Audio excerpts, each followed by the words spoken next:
problem, we'll look at some of the geometric properties of lines and angles. So here we have a picture drawn with two crossing lines, and they form what are called vertical angles and also a pair of angles referred to as a linear pair. So the vertical angles are the ones that are across from each other, so I'll mark them in blue. And a fact that's true about vertical angles is that vertical angles are always congruent. They have the same measure.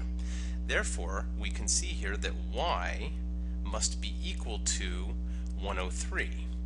Because these two angles are vertical, they're across from each other, and the one in the bottom is 103 degrees. Therefore, the top one must also be 103 degrees. Now, the second type of angle that's drawn in, or pair of angles I should say in here, is that we have an angle here in green and an angle here in green that are different measures, but form a line. And that's why we call these a linear pair. Actually, they don't even have to necessarily be different measures, but the fact that they come together to form a line means that when you add up the angle measures, they must form the amount of degrees in a line, which is 180.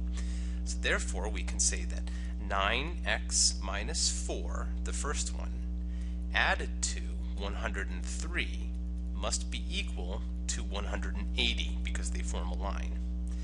Okay, simplification, we get 9x minus 4 plus 103 would be 99 equals 180. Now I'm going to divide by 9 throughout because everything's a multiple of 9. So 9 divided by 9 is x, 99 divided by 9 is 11, and 180 divided by 9 is 20. And therefore, if we subtract 11 from both sides, we end up getting x is equal to 9. So we get a 9 there. Okay, now let's look at the next one. And why don't you pause the video and try to do this on your own in the same kind of, in the same fashion.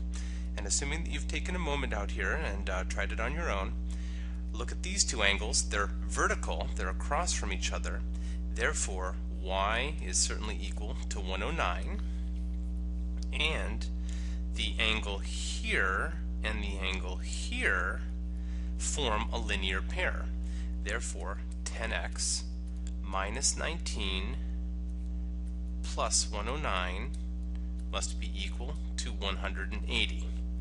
After simplifying, we get 10x negative or minus 19 plus 109 would be plus 90 equals 180. This time I'll use a different technique than what I did last time. We'll use a kind of a more standard approach. Subtract 90 from both sides. 10x equals 90, and then divide by 10 to yield x equals 9. Hey, what a coincidence, x equals 9 again. So we end up getting x equals 9 and y equals 109.